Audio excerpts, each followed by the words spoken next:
আঘাত করা মানে রাষ্ট্রে আক্রমণ করা। তো ওই হাই কমিশনে আক্রমণ করে পতাকারে পর্যন্ত লাঞ্ছিত করে এবং দায়িত্বশীলদের গায়ে পর্যন্ত হাত তুলে হেরা আসে আবার আমাদের থেকে ইজ্জত পাইতে, সম্মান পাইতে। ভাবটা এমন, খালি কয়টা পেঁয়াজ আর কয়টা ডিম দিলেই কোনো জাতির উপর শাসনের ছড়ি ঘোরানো যায়। আরে তোর পেঁয়াজ তুই গুইলা খা গিয়া, বাঙালি তোর পেঁয়াজ না খাইলে মরবে না, তোর গরু না খাইলে মরবে না। আল্লাহ তাআলা এত দেওয়া দিয়েছেন, ইনশাআল্লাহ আমাদের আটকে থাকবে না। আর তুমি তো মাগনা দাও না, পয়সার বিনিময়ে দাও। পয়সা পাইলে সবাই দিবে রে ভাই।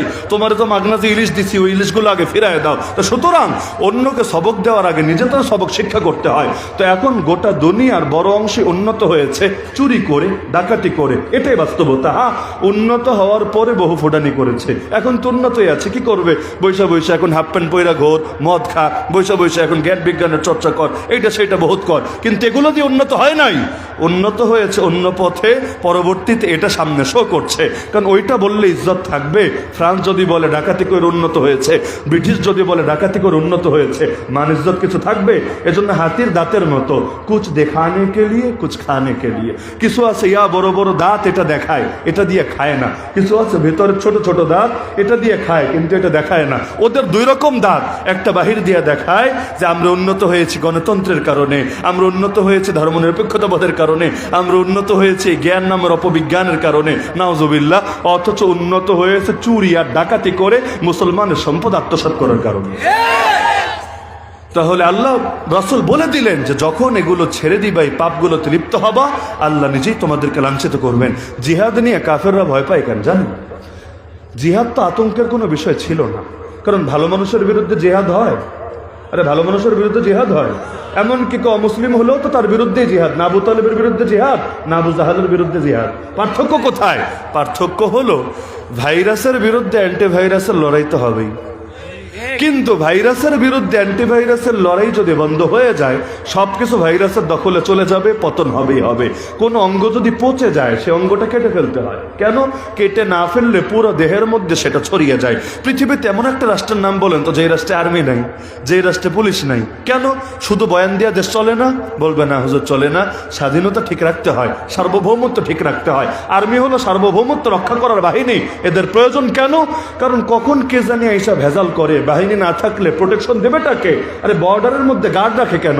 মনে করেন ইন্ডিয়ানা আমাদের দোস্ত, আমাদের জানে জিগার, আমাদের পরম পেয়ারা, ভালো কথা। তাহলে ওদের সাথে আবার বর্ডারে গার্ড রাখতে হবে কেন?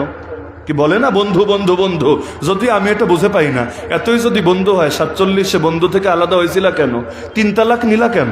তালাক নেওয়ার সময় কি মনে থাকে নাই যে এটার লগে সংসার ভালো চলছে? 47-এ তো কেউ জোর করে ভাগ করে দিয়ে যায় নাই, নিজেরাই আন্দোলন করে ভাগ হয়েছে। এবং এখনো এটা নিয়ে কেউ দ্বিমত করবে না যে তাদের পূর্বপুরুষরা, তাদের পলিটিক্যাল লিডাররা ভুল করেছে। তো 47-এ যখন আলাদা হলাই, তখন এটা তো তোমার সাবেক এক্স হয়ে গেছে, এক্স, সে তোমার বর্তমান না। তো এক্স রে নিয়ে এত প্রীতি দেখানো তো ভালো না, এটা সমাজের লোক ভালো চোখে দেখে না। তারপর আবার বর্ডারের মধ্যে এত বাহিনী কেন? এই বাহিনী থাকাই প্রমাণ করে যে ওরা এসে ঢুকুক, এটা তোমরা কামনা করো না। তাহলে বর্ডার গার্ডকে অপছন্দ করে কারা জানেন? অপছন্দ করে স্মাগলাররা।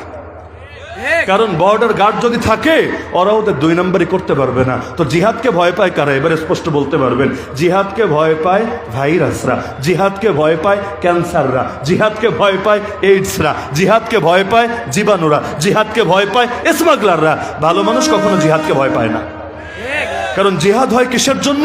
জিহাদ হয় অন্যায় দূর করার জন্য। আপনি বলতে পারেন হুজুর, জিহাদ মানে হলো ধর্মের নামে সন্ত্রাস, এজন্য যে জিহাদ করে তারে বলি আমরা জঙ্গি। আচ্ছা, এই কথাটাই খালি মাথায় রাখেন। জিহাদ আর জঙ্গিবাদ যদি আপনার চোখে এক হয়, আর জঙ্গিবাদ মানে হয় ধর্মের নামে সন্ত্রাস করা, তাহলে ইসরায়েলের ইহুদিগুলোরা জঙ্গি বলছেন না কেন? আমরা বলেন দেখি। ইসরায়েলের ইহুদিগুলো আরো ধর্মের নামে মানুষ মারছে না? আর ধর্মের নামে মারছে কিনা? এই যে জায়োনিজম, এই যে মতবাদটা গড়ে উঠেছে, এই মতবাদের মূল কথা কি? মূল কথা এটাই যে ফিলিস্তিনের ভূমিতে থাকার হক নাকি মুসলমানের নাই, ফিলিস্তিনের ভূমির হক হলো ইসরায়েলের। সুতরাং ওরা এটাকে দখল করবে। এখন যেমনে পারবে এমনি, মাইরা হলে মাইরা, ধর্ষণ করে হলে যেভাবে পারে এভাবে করবে। এই যে ধর্মের নামে 70 বছরের বেশি সময় ধরে মানুষ মারছে, ওরা কখনো বলে নাই নাস্তিকতা চায়, ওরা কখনো বলে নাই বাম রাজত্ব চায়। ওরা সর্বদা বলেছে ইহুদি স্টেট গড়ে তুলতে চায়, যে স্টেটের ইহুদিদের আগামী দিনের নেতার নাম হবে আল মাসিহুদ দাজ্জাল। তো এই যে ধর্মের নামে মানুষ মারছে, ওদেরকে জঙ্গি বলা হচ্ছে না কোন দুঃখে? বিজেপি কিসের নামে রাজনীতি করে? আরএসএস কিসের নামে তাদের আদর্শ প্রচার করে? পুরোটাই তো ধর্মের নামে। এই যে ধর্মের নামে এত মুসলমানকে ইন্ডিয়ার বুকে শহীদ করা হলো, এত মুসলমানের বুকে গুলি চালানো হলো, এদেরকে জঙ্গি বলা হচ্ছে না কোন দুঃখে? এই যে শহীদ সাইফুল ইসলাম আলিফের উপর জুলুম হলো, সিলেটে শহীদ আব্দুর রহমান মোগলা বাজারিকে শহীদ করা হলো, এমনকি ওই যে ফরিদপুরের মধুখালীর পঞ্চপল্লীতে 3 জনকে পিটিয়ে মারা হলো, এর মধ্যে 2 জন আপন মায়ের পেটের ভাই আছে, একজন হাফিজে কোরআন আছে। ধর্মরক্ষার নামেই তো সব হয়েছে। এই যে ধর্মরক্ষার নামে উগ্রতা হলো, জঙ্গি বলো না কেন? তার মানে কি মুসলমানদের গালি দিতে মজা লাগে, তাই না? সব গালি শুধু মুসলমানের জন্য বরাদ্দ। দুনিয়া জুড়ে রক্ত দেওয়ার ঠিকাদারিও নিয়েছে আমরা, পূর্ব থেকে পশ্চিম, উত্তর থেকে দক্ষিণ, আমরাই শুধু রক্ত দেব। আরাকানে তাকালেও আমাদের রক্ত, কাশ্মীরে তাকালেও আমাদের রক্ত, হায়দ্রাবাদে তাকালেও আমাদের রক্ত, এমনকি আপনি সেই মালি, সোমালিয়া, ইয়ামান, সিরিয়া, প্যালেস্টাইন, জিনজিয়াং, যেদিকেই তাকান না কেন খালি আমাদের আর আমাদেরই রক্ত। তো রক্ত দেওয়ার ঠিকাদারিও নিয়েছে আমরা, আর সব গালি খাওয়ার ঠিকাদারিও নিয়েছে আমরা। আমরা কেন মায়ের খাবো? এই জন্য জঙ্গি। কেন মায়ের খাবো? এজন্য উগ্রবাদী। মানে মায়ের দিয়েও ওদের পেট ভরবে না, গালিটাও দিবে আমাদেরকে চোরের মায়ের বড় গলা হিসাবে। এরপরও শেষ না, শান্ত থাকার ঠিকাদারিও শুধু আমাদের কাঁধে। প্রতিবার খালি আমরাই শান্ত থাকবো, আমরাই মুখ বন্ধ করে রাখবো, বাকি আর কারো শান্ত থাকার দরকার নেই। সবাই যা মনে চায় তা করবে, আমরাই খালি শান্ত থাকবো। এমনকি মজার ব্যাপার কি জানেন, বাংলাদেশে কখনো কারো হুজুরদের লাগে না, সবসময় হুজুরদেরকে গালির উপর রাখে। তো যখন মেনকা চিপায় পড়ে, আস্তে করে হুজুরদের হাতটা ধরে।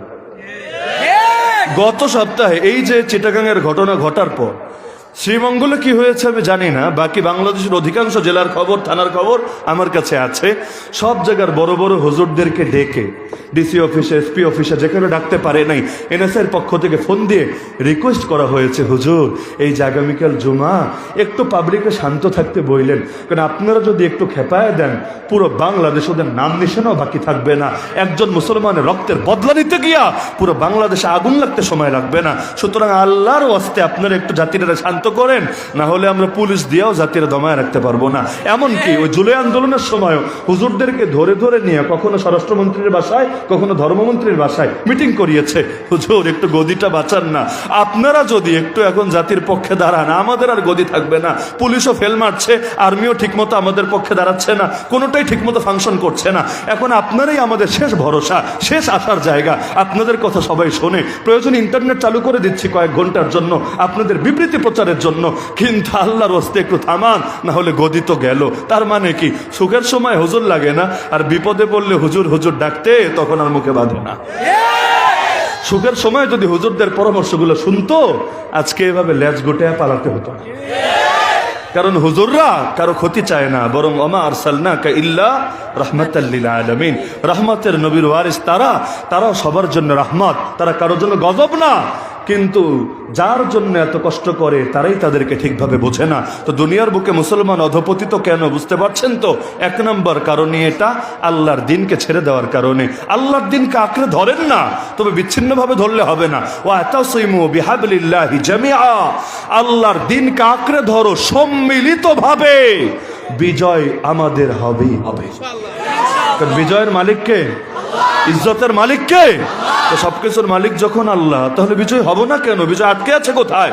বিজয় আটকে আছে কারণ ওষুধ যদি না খায়, যত ভালো ডাক্তার দেখান, ডাক্তার প্রেসক্রিপশন দিয়েছে, আপনি ফলো করেন না, তো কি হবে? ও ডাক্তারের চেহারা দেখে কি আপনার রোগ সারবে নাকি? না, পরামর্শ নিতে হবে। তা আল্লাহর চাইতে বড় কোনো জ্ঞানী নাই।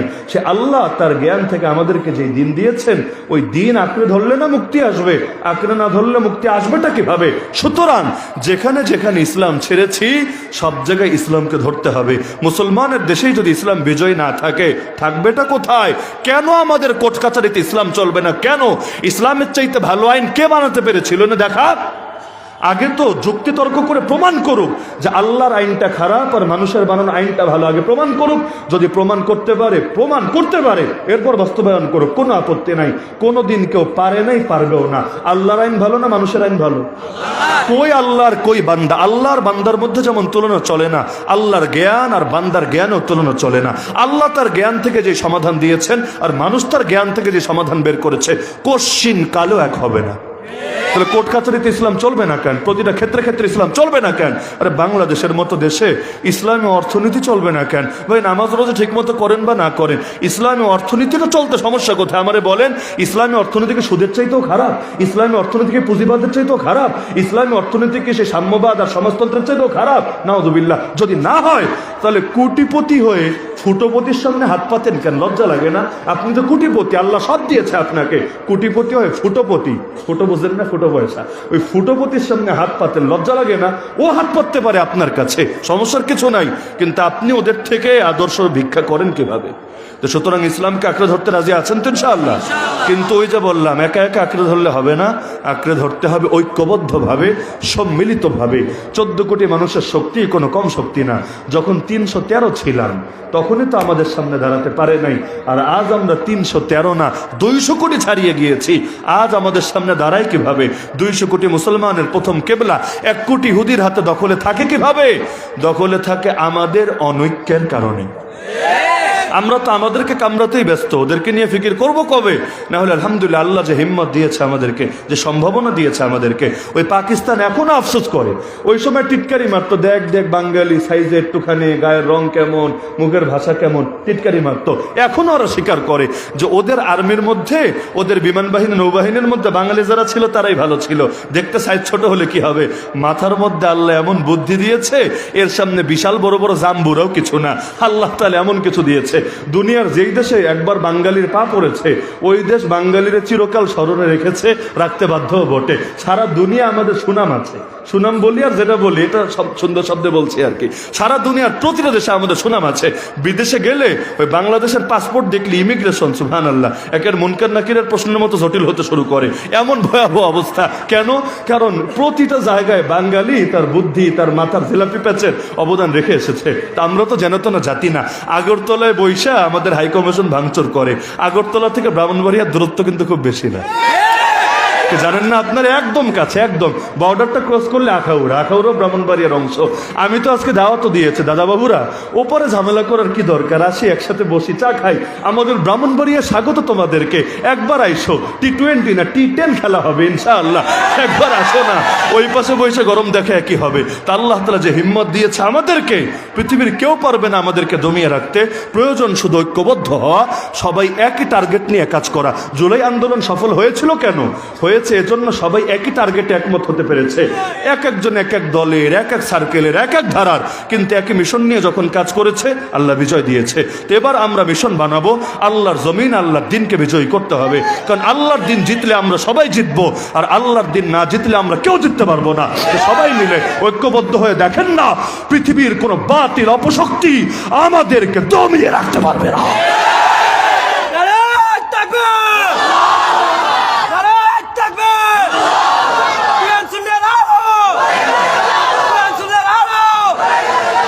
আলোচ্য বিষয় বুঝতে আশা করি এর চাইতে লম্বা ব্যাখ্যার দরকার নেই। শেষ করি আল্লাহ নবীর একটা হাদিস শুনিয়ে, যে হাদিসটা আবু দাউদ শরীফ, নাম তো অনেকে শোনার কথা, 86 বিশুদ্ধ কিতাবের অন্যতম আবু দাউদ শরীফের মধ্যে আছে। আল্লাহ রাসূল বলেন, ইউশিকুল উমামু আন তাদা আলাইকুম কামা তাদা আল আকালাতু ইলা কাসাতিহা। শীঘ্রই এমন সময় আসবে দুনিয়ার সব জাতিগোষ্ঠীগুলো একদল আরেক দলকে ডাকাডাকি করে তোমাদের উপর ঝাঁপিয়ে পড়বে, যেভাবে ক্ষুধার্ত ব্যক্তি খাবারের প্লেট দেখলে ঝাঁপিয়ে পড়ে। ফাকালা কাইল, এক সাহাবী দাঁড়িয়ে প্রশ্ন করলো, অমিন কিল্লাতিন নাহনু ইয়াউমা ইদিন। হে আল্লাহর রাসূল, এমনটা কেন হবে? আমরা সংখ্যায় কম থাকবো বলে সবাই কেন ঝাঁপিয়ে পড়বে আমাদের বিপক্ষে? আল্লাহ নবী বললেন, লা, আরে সংখ্যায় কম থাকবা না, বাল আনতুম ইয়াউমা ইদিন কাসীর, সংখ্যায় তোমরা অনেক বেশি থাকবা। যেমন আজকে আমরা অনেক বেশি, নবীর জামানায় 2 লাখও ছিলাম না, আজকে 200 কোটির চাইতে বেশি। নবী বললেন সংখ্যায় হবে অনেক বেশি, কিন্তু কি হবে জানো? ওয়ালা ইয়ানজিআন্নাল্লাহু মিন সুদুরি আদুইকুমুল মাহাবাতা মিনকুম, আল্লাহ তোমাদের দুশমনদের দিল থেকে তোমাদের ভয় উঠায় নেবেন। ওয়ালা ইয়াকযিফান্না ফি কুলুবিকুমুল ওয়াহান, তোমাদের দিলের মধ্যে একটা রোগ ঢেলে দিবেন, যে রোগের নাম হলো ওয়াহান। সাহাবী অবাক, রাসূল এই রোগ তো চিনলাম না, এটা আবার কোন রোগ? নবী বললেন, ওয়াহান হলো 2টা জিনিসের নাম। এক নম্বরে হুব্বুদ দুনিয়া, দুনিয়ার প্রেম, যেটা আমাদের সবার আছে। 2 নম্বর ও কারাহিয়াতুল মাউত, মৃত্যুকে অপছন্দ করা। মরতে ভাল লাগে না, 120 বছর হলেও 150 বছর বাঁচতে মনে চায়, আল্লাহর পথে জান কোরবান করতে রাজি না। এই রোগ যখন ঢুকবে আর দুনিয়ার প্রেমে পড়বে, তখন সংখ্যায় বেশি হয়েও মায়ের খাবা, গোটা দুনিয়ার সব জাতি একত্রিত হয়ে তোমাদেরকে মারবে। পারবে। কথা উল্টান, তার মানে দিল থেকে যখন দুনিয়ার মহব্বত বের করে আখিরাতের মহব্বত ঢুকাতে পারবে আর শাহাদাতের প্রেমে দেওয়ানা হতে পারবে, তখন গোটা দুনিয়ার উপর মুসলমানরা রাজ করবে। তাহলে রোগও চিহ্নিত, কারণও চিহ্নিত, কিভাবে প্রতিকার হবে তাও চিহ্নিত। তো যে শিরোনাম দেওয়া হলো যে মুসলিম উম্মার অধপতনের কারণ ও প্রতিকার, আশা করি কেউ যদি আসলেই রোগ থেকে বের হয়ে আসতে চান এতটুকুই যথেষ্ট। আর কেউ যদি না চায় তার জন্য আস্ত কিতাব লিখে দিলেও কিচ্ছু হবে না। আল্লাহ তাআলা আমাদের সবাইকে এই কথাগুলো দিল দিয়ে বোঝার, হৃদয়ঙ্গম করার এবং আমলে পরিণত করার তৌফিক দান করুন। আল্লাহ তাআলা এই শ্রীমঙ্গল পৌর তাফসীরকে কবুল করুন, কিয়ামত পর্যন্ত এই তাফসীরকে কায়েম এবং দায়েম রাখুন। আমিন।